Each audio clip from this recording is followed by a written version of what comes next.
Welcome back, everybody. In today's episode, I show you how to do a marbleizing effect followed by a tinted candy midcoat, all with Automotive Waterborne paint. Let's get to it.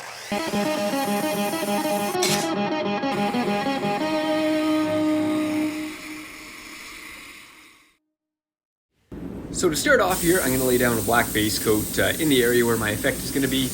You'll see I do have that area masked off on the front of this RV. That's because there's going to be another effect going around this area, but there's going to be so much product on here we have to do it in a couple stages with clear coat in between. So I'm using Imperium Automotive Waterborne paint. I think I did 2 coats of the black, possibly 3, as many coats as I needed to get coverage there.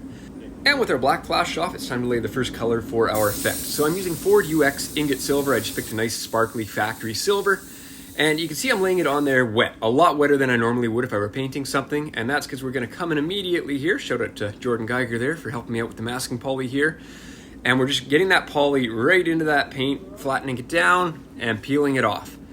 Now we have a good look at it here. We go over a couple areas. I just sort of push it in. Definitely a 2-person job on a big panel like this. You can see I don't have time to put my gun down because I don't want that paint flashing off at all. We want to get it right in there, and you sort of want it to peel off the majority of what you just put on there, leaving that nice marbleized effect.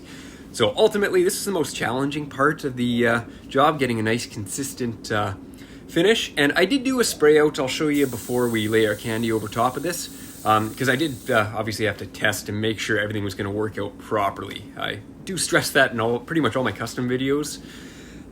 Always test what you're going to do. Don't just go ham and just try it your first attempt on the actual project, especially on a high-dollar vehicle like this where it's got to come out nice. You want to know that your product is going to work how you expect it to.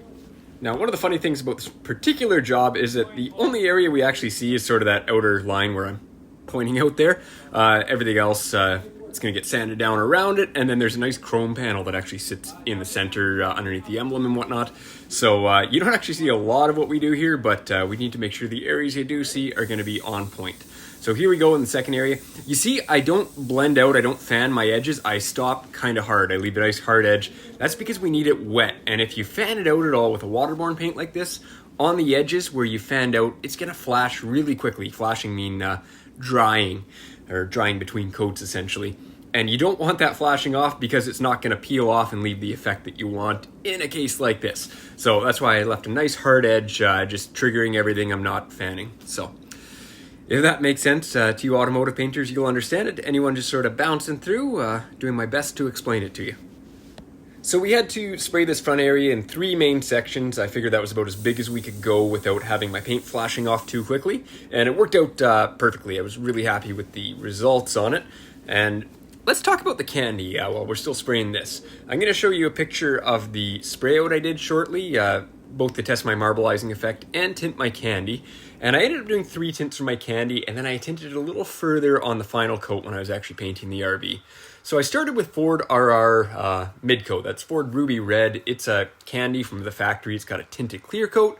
And in the automotive world, at least with this paint system, the Imperium paint system, as well as Sikkens, it uses a tinted midcoat, not a tinted clear coat, to achieve that effect. So I started with that midcoat.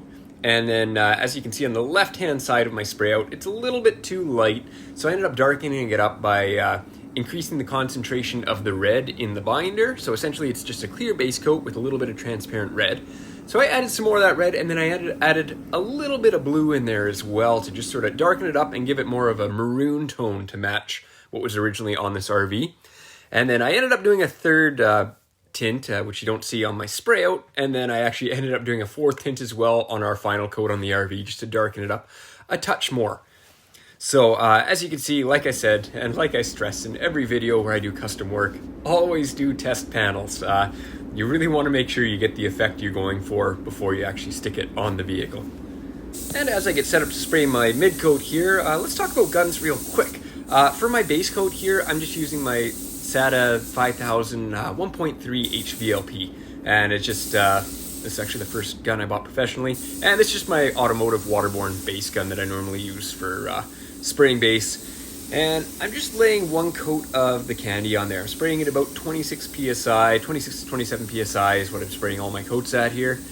And as you can see, it's not very saturated here. I'm not going to show you all my coats of candy because they're all the exact same as what you just saw, but after 4 coats, this is what it looks like, very saturated.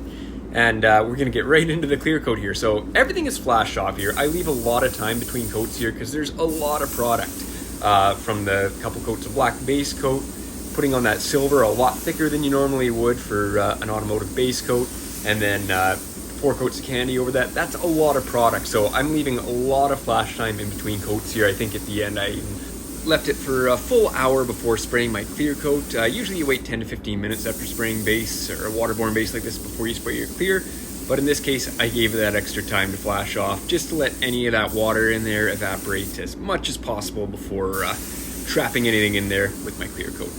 For clear coat, I'm using Imperium Euro Pro Clear LV, and that's a 2-part system, 2-to-1 mix, nice and easy. Really nice clear coat. I've used it on a number of projects. And I'm using my SATA 5500 1.3 RP to spray that clear, and I end up doing 3 coats, and you can see how much product is on there and how much texture is still left over from doing that effect on the silver. So the reason I did 3 coats is we are going to sand this all down and re-clear it, and we're going to do that in conjunction with spraying our second effect, which I'll do in a future video. But if you guys enjoyed this video, please be sure to like and subscribe. I hope you learned something. I had a ton of fun doing this. It's a really cool effect, especially with that candy and clear on there. So thanks for watching. We'll see you next time.